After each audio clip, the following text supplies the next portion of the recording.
जय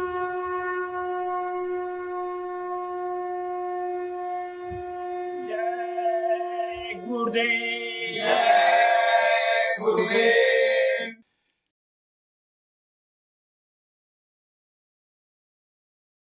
जय गुरुदेव। जय गुरुदेव। मैं तो गुरुवर के दर जाऊं। मैं तो गुरुवर के दर जाऊं। गुरुवर मेरे सच्चे प्रियतम, देखत रूप लुभाऊं। गुरुवर मेरे सच्चे प्रियतम, देखत रूप लुभाऊं। मैं तो गुरुवर के दर जाऊं। मैं तो गुरुवर के दर जाऊं। रैन पड़े तब ही उठ जाऊं। भोर भये उठ आऊं। रैन पड़े तब ही उठ जाऊं। भोर भये उठ आऊं। रात दिवस गुरु संग बिताऊं। ज्यों त्यों उनको रिझाऊं। रात दिवस गुरु संग बिताऊं। ज्यों त्यों उनको रिझाऊं। नाम रसायन घट में पिलावे। शब्दन मारी जगावे। नाम रसायन घट में पिलावे। शब्दन मारी जगावे। मेरी उनकी प्रीत पुरानी, उन बिन पल ना रहाऊं। मेरी उनकी प्रीत पुरानी, उन बिन पल ना रहाऊं। तुम बिन हम कभी ना रह सकी है। बिसरी ना कबहूँ जाई।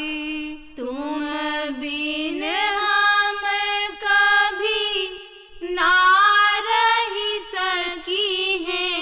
बिसरी न कबहूँ जाई। जब जब उनकी याद सताई। बिरहीन नाई रहाऊं। जब जब उनकी याद सताई।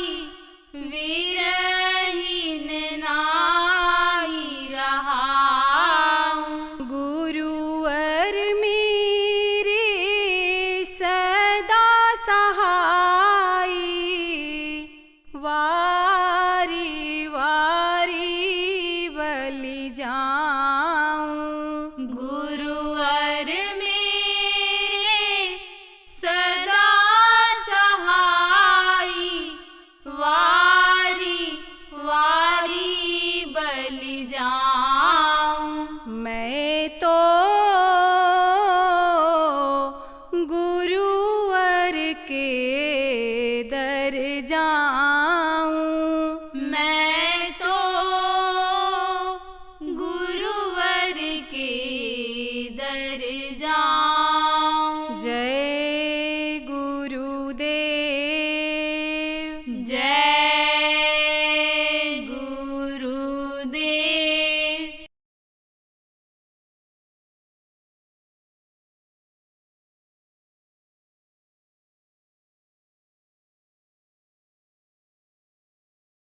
ये जीवन का सौभाग्य मानना चाहिए,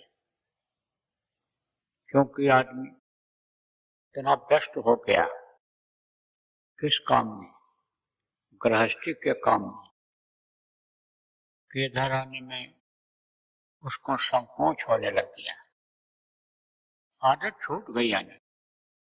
पहले आदत बनाए रखते थे लोग, और जब सत्संग मिलता था तब सत्संग जब कोई पावे मई राई सब कट जावे। गृह शास्त्र में जान अनजान में बहुत से पाप बन जाते हैं। कैसे क्षमा होता है? आने जाने से, कर्मों के कटने से होता है। देखो प्रेमी,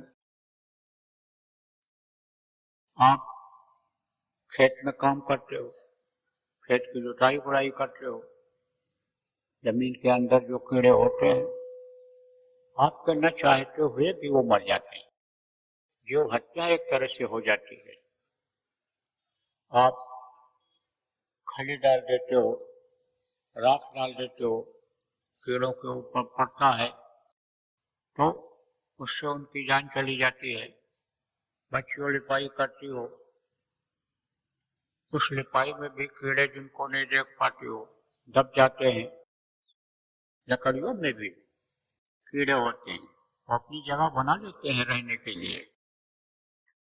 अब लकड़ी आपने जला दिया, देखा नहीं और जल गया वो कीड़ा उसी में, तो उसका भी पाप लगता है।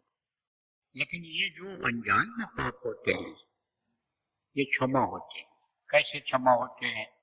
जैसे लोग 15वें दिन महीने में एक बार जाते थे। कहाँ जाते थे? संतों के पास, आश्रमों पर जाते थे। तीर्थ स्थान बना दिया महात्माओं ने कि यहाँ आने लग जाएं, नदियों में स्नान करने के लिए आने लग जाएं। तो ये जो अच्छे भाव से, अच्छे यानी समझो विचार से लोग जाते थे, उससे ये सब क्षमा होता था। क्या क्षमा होता था? ये जो अनजान में पाप बन जाता था। और नहीं तो कोई चाहे जान में जहर खा ले, चाहे अनजान में खा ले, जहर तो अपना असर करता ही करता है। अब जब से लोगों ने दिखावे का काम किया और बैठे बैठे ऑनलाइन सब धर्म कर्म करने लग गए, कथा भागवत सब उसी में सुनने लग गए, तब से कर्म कटते नहीं है और वही कर्म फिर सजा देने लग जाते हैं।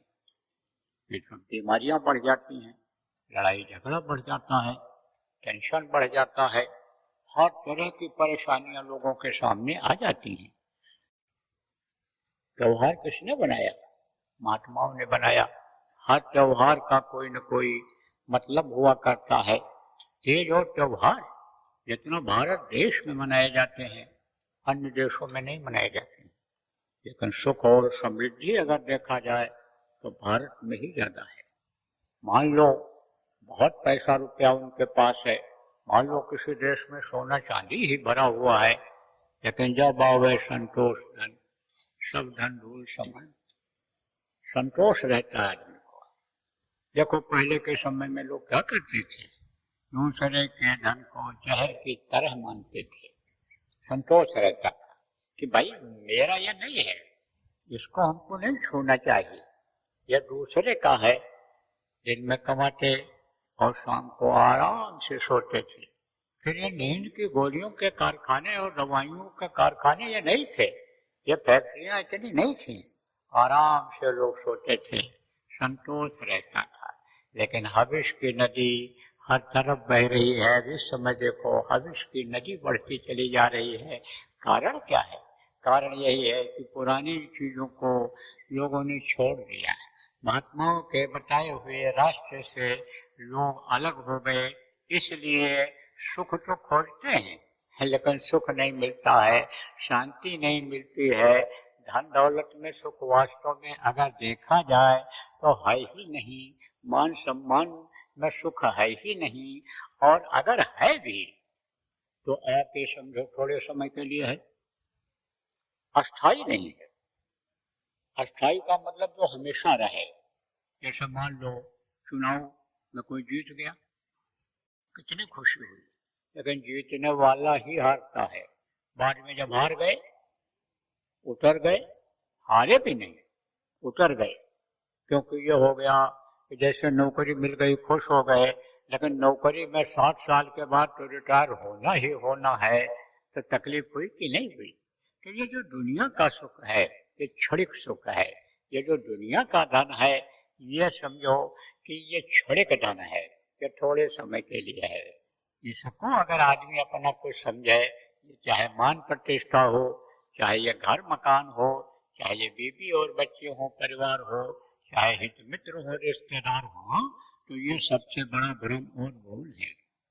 माया है जगदीश की, अपना कहे गवार, और सपने पाए और राजधन, तो जात न लागे वान। ये व्यवस्था किसकी है?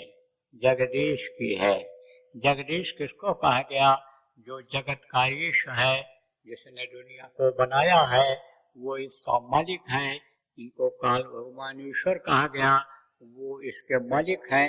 जब वो चाहेंगे खाली करा लेंगे, खाली करा लेंगे। ये शरीर भी उन्हीं का बनाया हुआ, इसको चाहेंगे खाली करा लेंगे।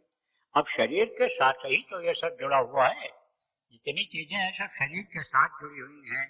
शरीर को मकान में रखते हो, शरीर से मकान को बनाते हो, शरीर से ही आप रुपया पैसा इकट्ठा करते हो, शरीर से ही, शरीर के अंगों से ऐसा काम करते हो। चाहे कोई लिखा पढ़ी करके आप कर लो, चाहे मुंह से बोल करके प्रभावित करके कर लो, जो कुछ आप करते हो, जो भी कीर्ति, जो भी यश, जो भी धन संपत्ति, जो भी अन्य सुख परिवार के लिए इकट्ठा करते हो, शरीर से ही तो करते हो। तो शरीर के साथ ही सब जुड़ा हुआ है, और ये शरीर भी उसका उसी का है, आपके बस का नहीं है, किसी के बस का नहीं है। अगर बस का होता तो बड़े बड़े राजा महाराजा हुए, ऋषि महर्षि हुए, तो इस शरीर को उनको छोड़ना पड़ता? नहीं छोड़ना पड़ता। पैसे से मौत रोकी नहीं जा सकती है, मान प्रतिष्ठा पद से रोकी नहीं जा सकती है। मौत तो भैया आनी ही आनी है। मौत को कौन लाता है? वही जिनको जगदीश कहा गया है, जो सबका मालिक है, वही जिसने बनाया वही बिगाड़ देता है। चेहरा बिगड़ जाता है, 2 घंटा नहीं रखने नहीं देते हैं। जब प्राण निकल जाता है, जीवात्मा खिंच जाती है, तब घर में लोग नहीं रखने देते हैं मुर्दा को, कहते ले जाओ नहीं तो मिट्टी खराब हो जाए। इसी को मिट्टी कहने लगते हैं। इतने आदमी बैठे हो, अभी कोई किसी को कहे तुम्हारा मिट्टी है, कहोगे नालायक कहेंगे, मिट्टी कह रहा है, ये मिट्टी है, ये हमारा हीरा जैसी काया है। लेकिन चाहे राजा का शरीर हो, महाराजा का हो, सेठ साहूकार का हो, बड़े आदमी का, प्रधानमंत्री, राष्ट्रपति जिनको कहते हो उनका हो, लेकिन सबके शरीर को जीवात्मा के निकलने के बाद लोग मिट्टी ही कहते हैं। तो इसका कोई भरोसा है, कोई ठिकाना है? कुछ नहीं। तो ऐसा काम क्यों न किया जाए कि शरीर के रहते रहते वो सुख मिल जाए, वो धन मिल जाए जो कभी खत्म ही न हो। अब आपके समझ में आने लगा होगा, भाई वो धन मिल जाए जो कभी खत्म ही न हो, और हम अमर हो जाएं, मरे ही नहीं। मरने की पीड़ा क्यों बर्दाश्त करें? हम पैदा होने के समय पर जो तकलीफ होती है, चाहे आदमी के बच्चे को हो, चाहे आप समझो जानवरों के बच्चे को हो, सबको जन्म लेते समय तकलीफ होती है। मरते समय भी पशु पक्षियों के बच्चों को भी, कीड़े मकोड़ों के बच्चों को भी, लोगों उनके समझो की कुनबे को भी तकलीफ झेलनी पड़ती है। तो हम तकलीफ क्यों झेलें? लेकिन सवाल यह है कि जब कोई रास्ता बताने वाला मिले, बंधन से मुक्ति दिलाने वाला मिले, तब तो आप मुक्ति आपकी हो सकती है। सत्संग में, रक्षाबंधन के इस कार्यक्रम में आपको बताया गया था कि भाई शरीर बंधा हुआ है, किसने?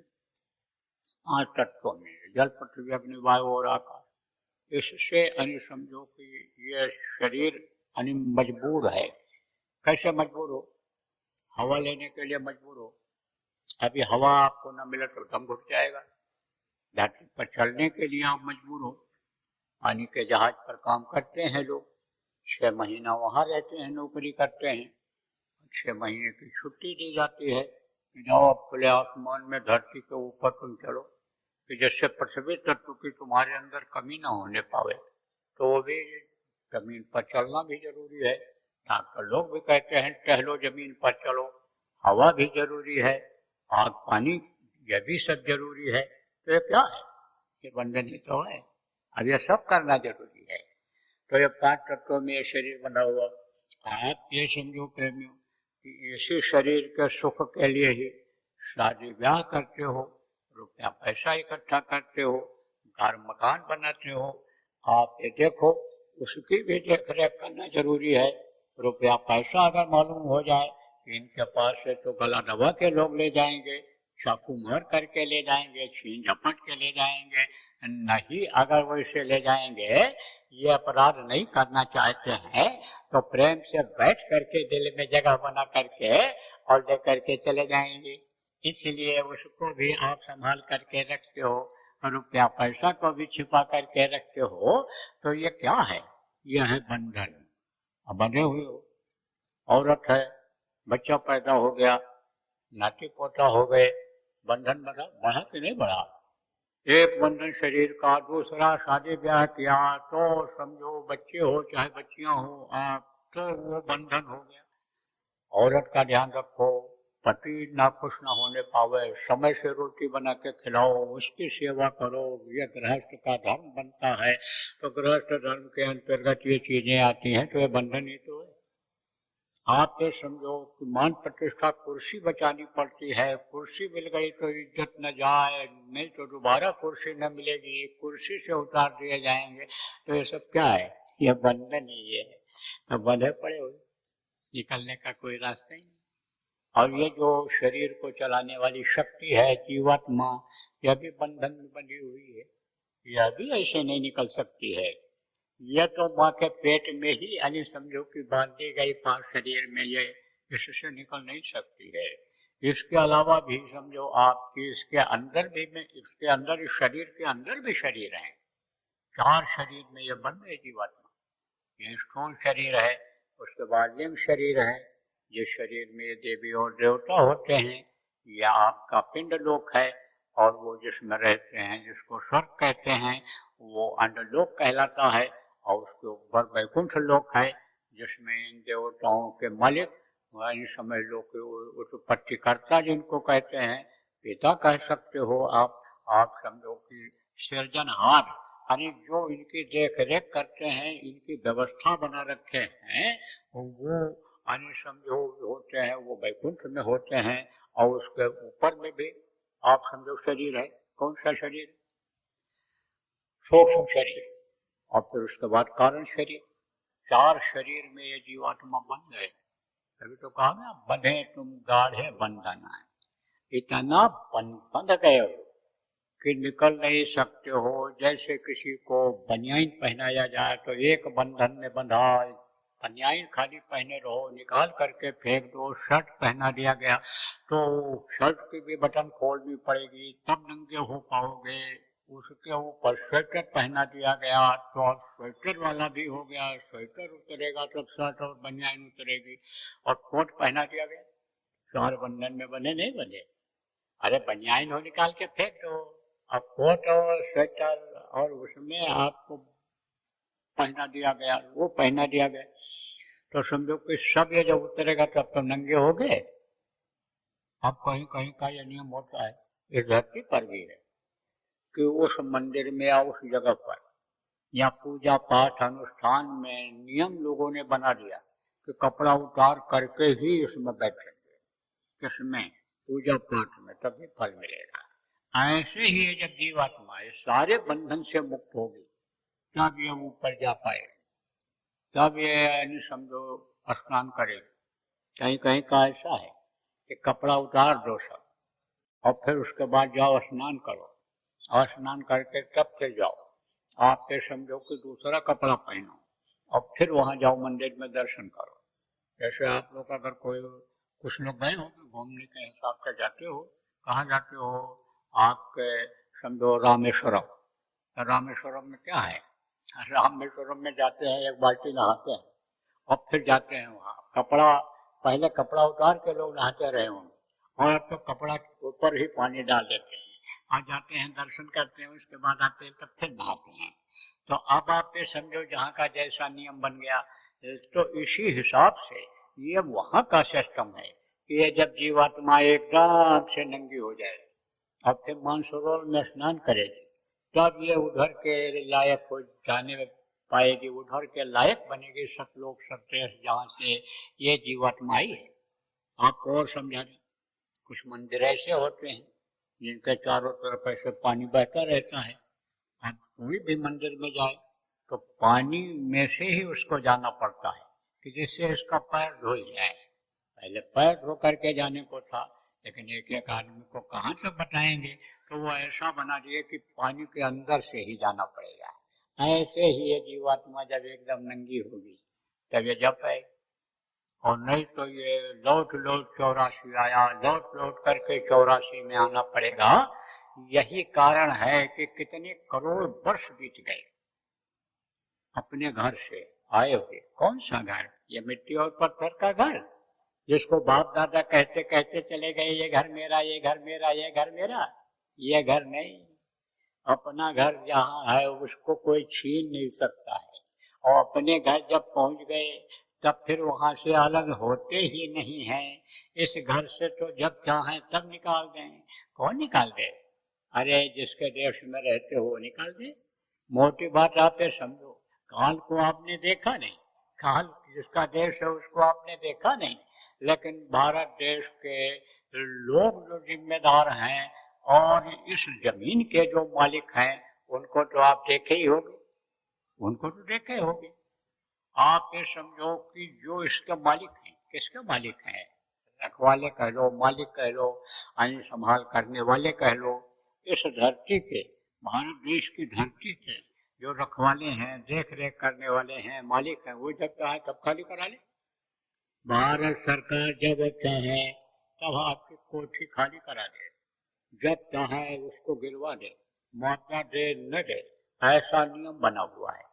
यह धरती जो आप जोतते हो, बुआई करते हो, कहते हो मेरा खेत, मेरी जमीन, मेरी जमीन, एक एक हाथ के लिए झगड़ा करते हो, जमीन के लिए जान तक दे देते हो, गाय बैल भी बेच देते हो मुकदमेबाजी में, औरत का जेवर भी बिक जाता है मुकदमेबाजी में।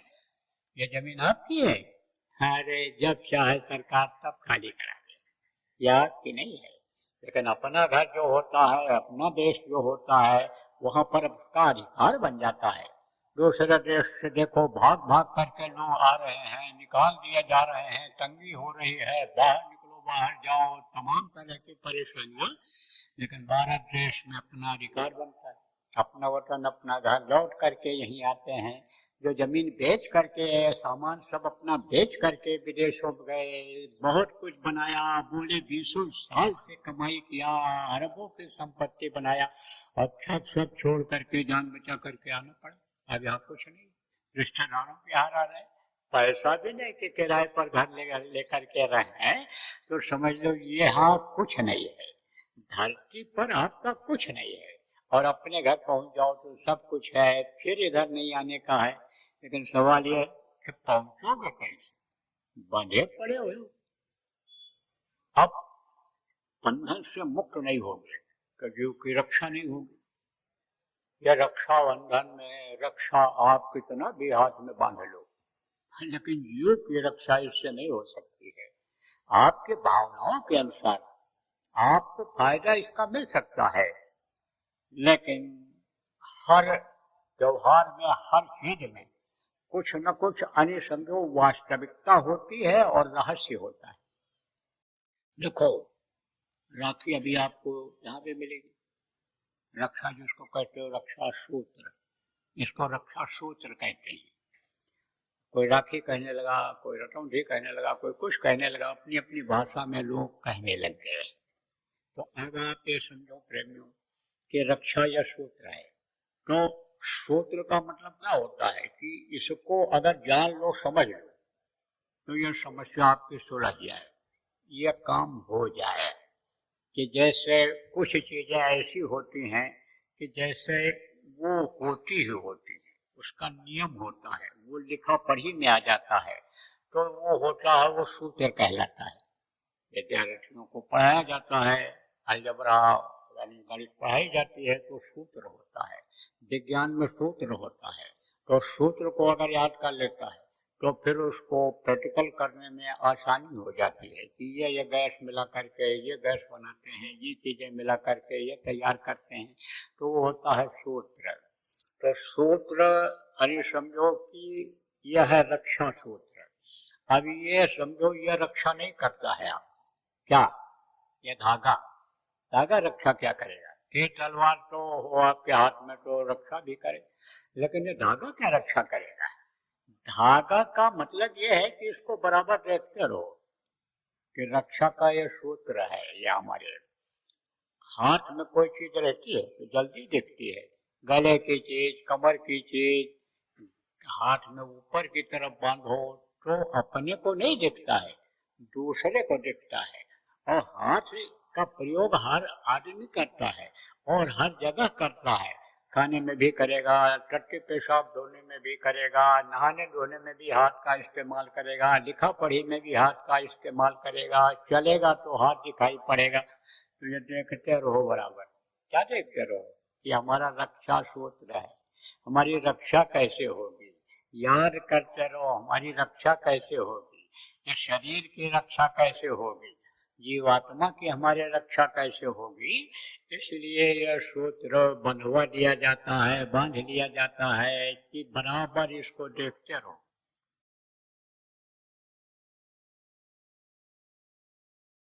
लक्षण सब दिखाई पड़ रहे हैं। ये देखो गर्मी बढ़ती चली जा रही, तापक्रम बढ़ता चला जा रहा है। अब पानी बरसेगा, ओला पत्थर गिरेगा, अतिवृष्टि होगी, ये सब लक्षण हैं।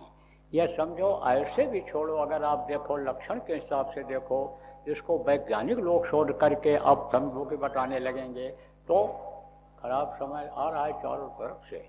लेकिन अब बचना भी है, बचाना भी है, बचना भी है और बचाना भी है। आज देखो प्रहलाद का क्यों नाम है? प्रहलाद का नाम जो नहीं भी जानते थे वो भी लोग जान गए। छोटे बच्चे जो अभी पढ़ते हैं 4-5 दर्जे में स्कूल में, और प्रहलाद का नाम नहीं जानते थे वो भी जान गए। उनको जब घर वालों ने ही बताया कि प्रहलाद बच गए थे और होलिका जल गई थी, अत्याचार का अंत हो गया था और जो है यानी भक्त की रक्षा हो गई थी, न्याय की जीत हो गई, सत्य की जीत हो गई थी, तो प्रहलाद का नाम वो भी जान गए। अब ये समझो प्रहलाद में अगर शक्ति न होती तो कैसे बचते? कैसी शक्ति? भक्ति की ही शक्ति सही, लेकिन कुछ शक्ति तो थी बचने की, तब तो जान बच गई। और नहीं तो होलिका जला डालती, इनको खुद निकल जाती या जल जाते।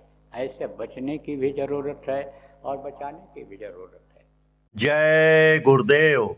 सरकारी व गैर सरकारी अनुदान के लिए बिना सत्संगियों के सहयोग द्वारा जनहित के कार्यों में लगी हुई बाबा जय गुरुदेव धर्म विकास संस्था का मुख्यालय पिंगलेश्वर रेलवे स्टेशन के सामने मक्सी रोड, उज्जैन, मध्य प्रदेश में है। यहाँ पर सत्संग व नामदान का कार्यक्रम होता रहता है। अतः आप श्रोताओं से अनुरोध है कि बाबा उमाकांत जी महाराज के आश्रम उज्जैन एक बार परिवार सहित जरूर पधारिएगा। आपके सुझाव के लिए व्हाट्सएप नंबर 9575600700। जय गुरुदेव, जय गुरुदेव।